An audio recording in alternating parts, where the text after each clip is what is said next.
예, 감사합니다. 오늘은 지난 6주 동안 지켜온 사순절의 마지막 주일입니다. 오늘부터 예수님 생애의 마지막 한 주간이 시작되고 우리 그리스도인들은 이 주간을 1년 중에서 가장 거룩하게 지킵니다. 그래서 영어로는 홀리 윅이라고 부릅니다. 이 거룩한 주간은 예수님의 예루살렘 입성으로 시작됩니다. 당시에 군중들이 종려나무 가지를 흔들며 예수님을 열렬히 환영했다고 해서 오늘을 종려주일, 팜 선데이라고 부릅니다. 또한 오늘을 고난주일, 패션 선데이라고도 부르는데요. 그 이유는 이 거룩한 주간이 체포, 신문, 고문, 그리고 십자가 처형으로 이어지는 예수님의 순환과 십자가 죽음으로 귀결되기 때문입니다. 이렇듯 오늘은 두 가지 이름으로 불리고 또 두 가지 사건을 기념합니다. 하나는 예수님의 예루살렘 입성이고 또 다른 하나는 예수님의 십자가 죽음입니다. 둘 중 어느 것 하나도 소홀히 할 수가 없어서 예전을 중요시하는 이 서구교회에서는 예배 전반부는 종료주일에 초점을 맞추고 예배 후반부는 고난주일에 초점을 맞춥니다. 그래서 오늘 우리 교회 예배도 그렇게 짜여져 있습니다. 그 외에 주보를 보시면 오늘은 우리 교단 총회가 제정한 제주 4.3 기념주일이라고 되어 있습니다. 올해로 제75주년을 맞이하는 제주 4.3 사건을 기념하기 위해서 10년 전에 우리 정부가, 박근혜 정부 때였는데요, 국가 추념일로 4.3 희생자 추념일을 지정했습니다. 그러니까 국가 추념일은 지금 6월 6일 현충일과 제주 4.3 희생자 추모일 이렇게 두 가지가 있습니다. 그러니까 이게 정부에서 정한 날이고 정부가 주최해서 추념 행사를 합니다. 우리 기장교단은 5년 전에 제주 4.3 기념주일을 제정했습니다. 그동안 우리 교회는 한 번도 이를 지키지 못했는데요, 올해는 예배 중에 제주 4.3 기념 영상을 시청하는 순서를 넣어서 이를 기념하고자 합니다. 그래서 이따 증언 뒤에 그 순서가 잠깐 있을 것입니다. 우리 교회가 사용하는 성서일과 그 렉셔너리는 오늘 종려주일 본문과 고난주일 본문 두 가지를 제시합니다. 그런데 종려주일 본문은 복음서에서만 본문을 제시하고요, 구약성서와 서신서 본문은 제시하지 않습니다. 더구나 고난주일 본문은요, 구약성서 본문과 서신서 본문이 주어지기는 하는데 복음서 본문은 물론 주어지고요. 근데 복음서는 첫 번째는 마태복음, 두 번째는 마가복음, 세 번째는 누가복음 이렇게 이제 돌아가면서 본문이 주어지긴 하는데, 그런데 문제는 구약성서 본문과 서신서 본문은 3년 내내 똑같은 본문이 주어진다는 겁니다. 그래서 여러분들이 예전에 제가 서신서를 가지고 설교할 때는 3년 내내 같은 본문으로 설교를 들으셨고요, 구약을 시작한 지가 지금 2년 차이기 때문에 작년에 사용한 고난주일 구약 본문인 이사야서 50장 4절에서 9절 말씀을 오늘도 본문으로 사용합니다. 오늘의 구약 본문 말씀인 이사야서 50장 4절에서 9절 말씀은요, 세 번째 하나님의 종의 노래를 포함하고 있습니다.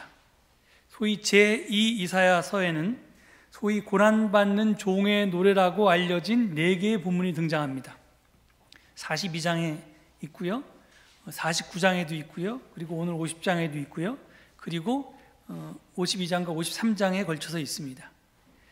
이것들이 우리 그리스도인들에게 굉장히 중요한 이유는 초대 그리스도인들이 이 고난받는 종의 모습을 통해서 십자가에 달린 예수님을 보게 되었고, 그래서 예수님이 어떤 분인가 라고 하는 것을 해석해내는 데 있어서 이 본문이 굉장히 중요한 역할을 했습니다. 그래서 우리 기독교의 아이덴티티 같은 역할을 하는 중요한 그 렌즈가 이 고난받는 종의 노래에 있습니다. 그런데 이 4가지 고난받는 종의 노래 가운데 오늘 본문 말씀이 예수님의 일생이나 특별히 예수님의 생애 마지막 일주일의 모습을 가장 잘 표현했다고 저는 생각합니다. 여러분들 나중에 시간이 있으시면 이걸 다 읽어보시면 각 그 고난받는 종의 노래마다 특색이 있는데요. 어떤 거는 우리가 잘 아는 그가 찔림은 우리의 허물 때문에 이렇게 되는 거는 굉장히 좀 불쌍하고 애처로운 그런 종의 모습이 그려져 있는데, 오늘 모습은요 그런 모습보다는 당당함이 드러나기 때문에 그렇습니다. 저는 예수님을 떠올릴 때마다 당당함이라는 단어가 같이 생각납니다. 이 당당함은 지갑이 두둑한 사람의 당당함이 아닙니다. 또 나를 밀어주고 보살펴주는 든든한 백을 가진 사람의 건방진 담당함도 아닙니다. 예수님의 당당함은 남의 평가와 판단에 좌우되지 않는 자립에서 오는 것입니다.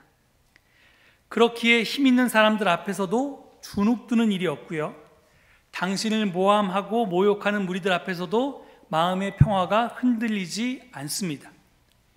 사람들의 칭찬에 마음을 빼앗기지도 않고 비난에 속상해하지도 않으면서 예수님은 당신 갈 길을 묵묵히 걸어가셨습니다. 예루살렘에 입성하실 때 군중들은 겉옷을 벗어서 길에 펴고 나뭇잎이 달린 가지를 이렇게 흔들면서 또는 이제 바닥에 던지면서 호산나를 외치며 예수님을 맞이했습니다. 하지만 예수님은 그런 열광적인 환영에 도취되지 않았습니다. 또 대제사장 앞에서 신문당하고 빌라도 총독에게서 모욕받을 때도 예수님은 고요했습니다. 심지어 십자가에 못 박혀 처형당할 때조차도 의연하셨습니다. 그 모습을 보고 로마군 백부장은 참으로 이분은 하나님의 아들이셨다라고 고백할 정도였습니다. 과연 예수님의 이 당당함은 어디에서 오는 것일까요?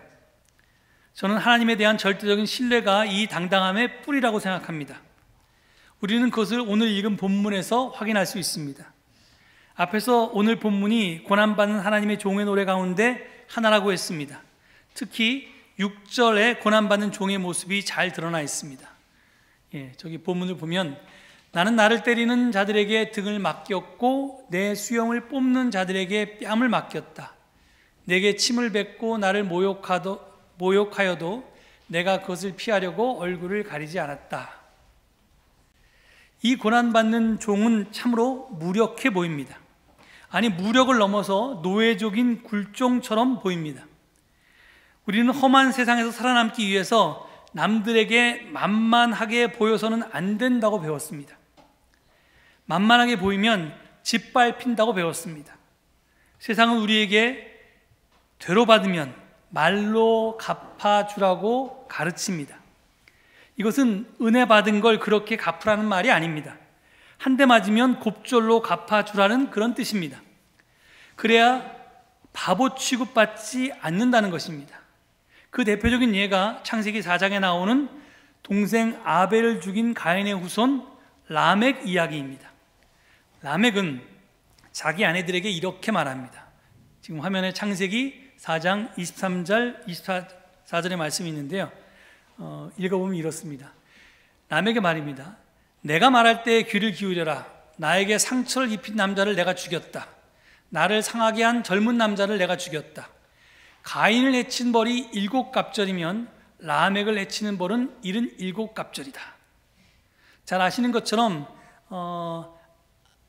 가인과 아벨 이야기에서 이 동생 아벨을 죽인 가인이 쫓겨날 때 다른 사람들이 그 가인을 죽이면 어떡하냐고 그렇게 이야기하니까 하나님께서 너에게 상처낸 자를 내가 7갑절로 갚아주겠다 이렇게 이야기하는데, 지금 라멕은 7갑절이 아니라 77갑절로 갚아준다고 그렇게 이야기합니다.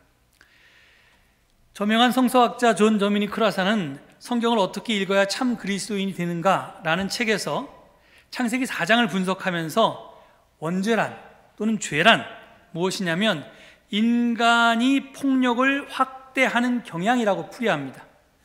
그러니까 우리가 누군가 나에게 폭력을 쓰면 그 맞은 사람, 폭력을 당한 사람은 거기에 대응하는 폭력을 쓰게 되면서 이 폭력이 확대 재생산되는 것이 바로 죄라는 것입니다.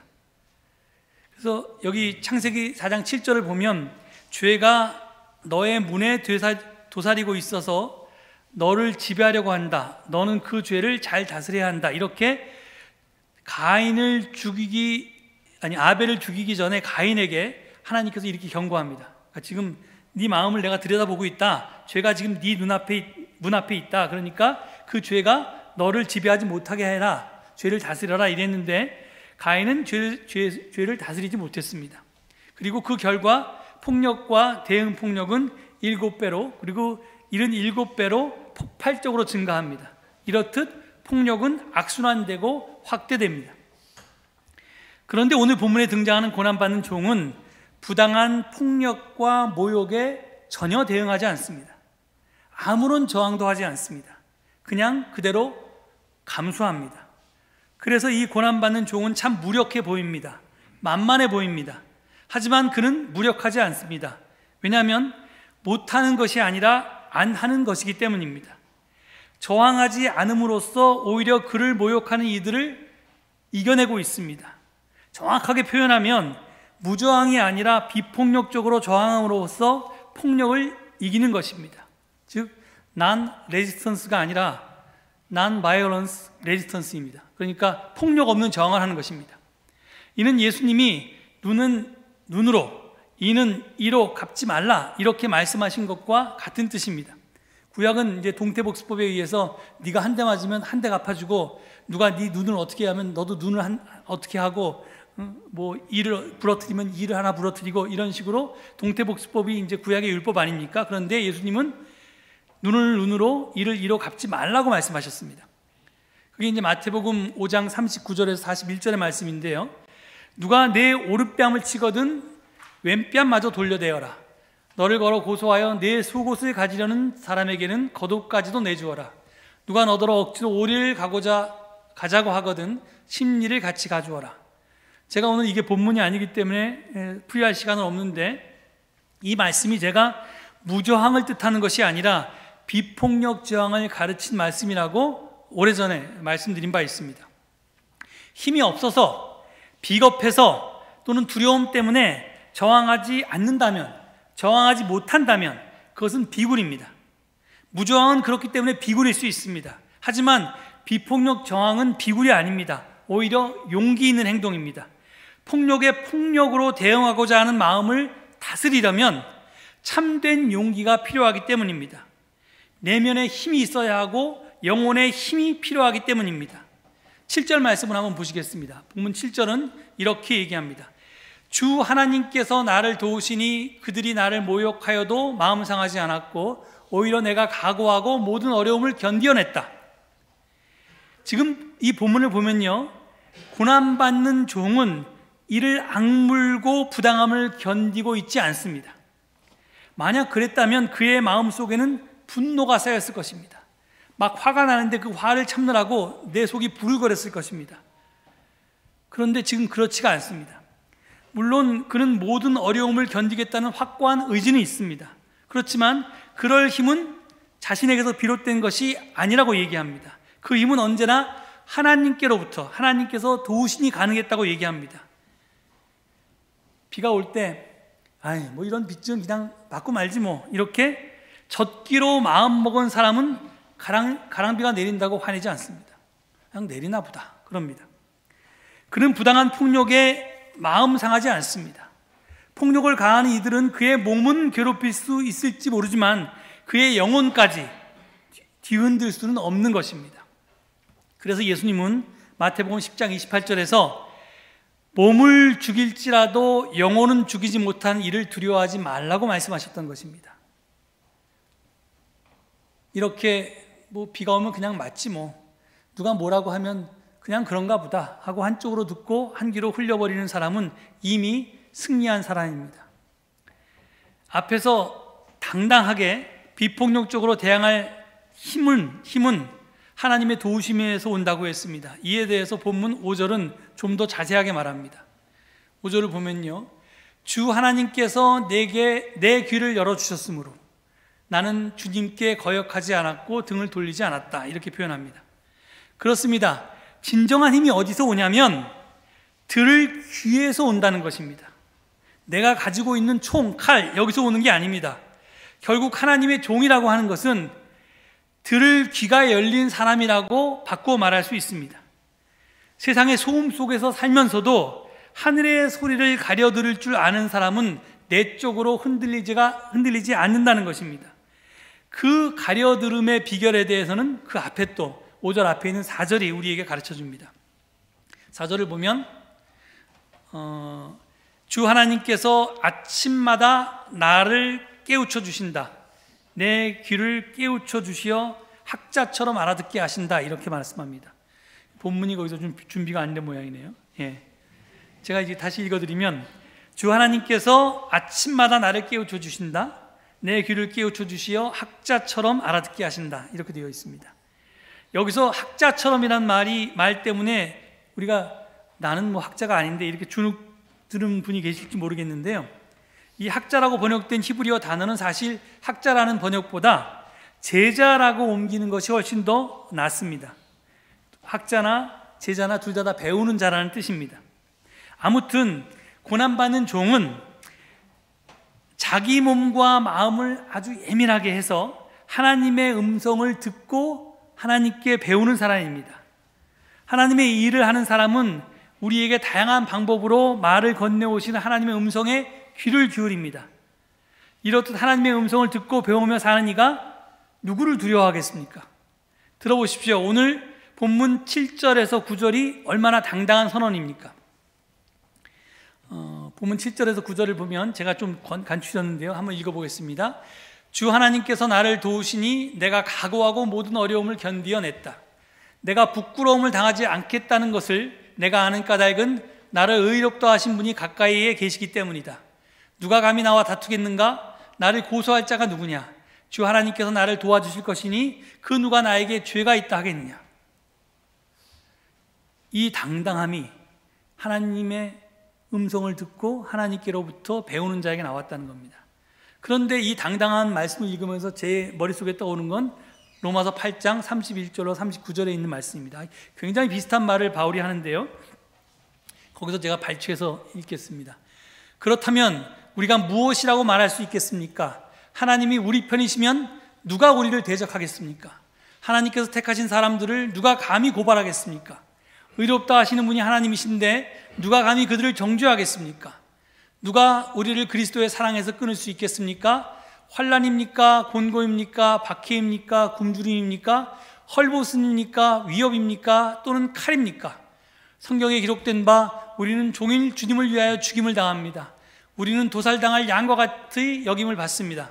한 것과 같습니다. 그러나 우리는 이 모든 일에서 우리를 사랑하여 주신 그분을 힘입어서 이기고도 남습니다. 나는 확신합니다. 죽음도 삶도 천사들도 권세자들도 현재일도 장래일도 능력도 높음도 기품도 그 밖에 어떤 피조물도 우리 주 예수 그리스도 안에 있는 하나님의 사랑에서 끊을 수가 없습니다.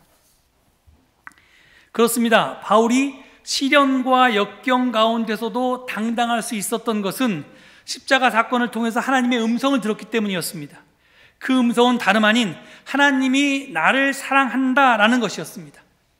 하나님께서 나를 당신 목숨을 바쳐서 사랑하셨는데 내가 어떻게 그런 나를 사랑하지 않을 수 있겠습니까? 그리스도인의 당당함의 근거는 바로 이것입니다. 하나님께서 나를 사랑하시니 내가 두려울 것이 없다는 것입니다. 그러기에 우리는 주눅들 필요가 없습니다. 그런데 여기서 우리는 당당함과 뻔뻔함을 구별할 수 있어야 됩니다.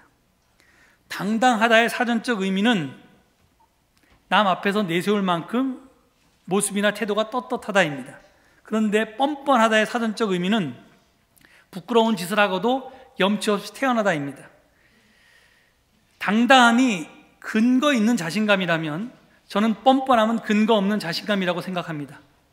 제가 근거가 있다고 말하면요, 뭐냐면 바울이 앞에서 하나님이 우리 편이 되셨는데 이렇게 전제합니다. 그러니까 내가 뭐가 두렵냐 이렇게 얘기했는데 사실은 하나님이 우리 편이다라고 바울은 말했지만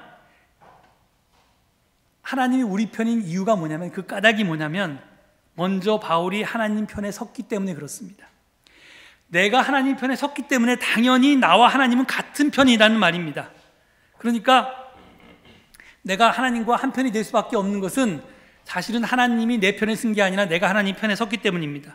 내가 하나님과 다른 편에 서고도 하나님이 그런 죄인인 나를 무조건 사랑으로 용서해 주셨다고 하는 근거 없는 자만심은 바로 뻔뻔함입니다. 그게 모렴치입니다. 저는 그리스도인 중에 그런 사람을 너무나 많이 봅니다. 목사님들 중에서도 그런 사람 너무 많습니다. 도대체 세상 사람들이 이야기하기에도 부끄러운 죄를 지어놓고든 하나님께 용서받았다고 어디 그런 뻔뻔하고 염치 없는 짓을 합니까? 그런 것은 당당함이 아니라 뻔뻔함입니다. 여러분도 그 분명하게 구분하셔서 저 사람이 하나님 편에 섰는가 아니면 하나님 반대편에 서 있으면서 저런 뻔뻔한 이야기를 하는가를 좀 알아들으셔야 됩니다. 하여튼 우리가 하나님의 뜻 안에 있다고 한다면, 우리가 하나님 편에 서 있다고 한다면 아무 염려할 것이 없습니다.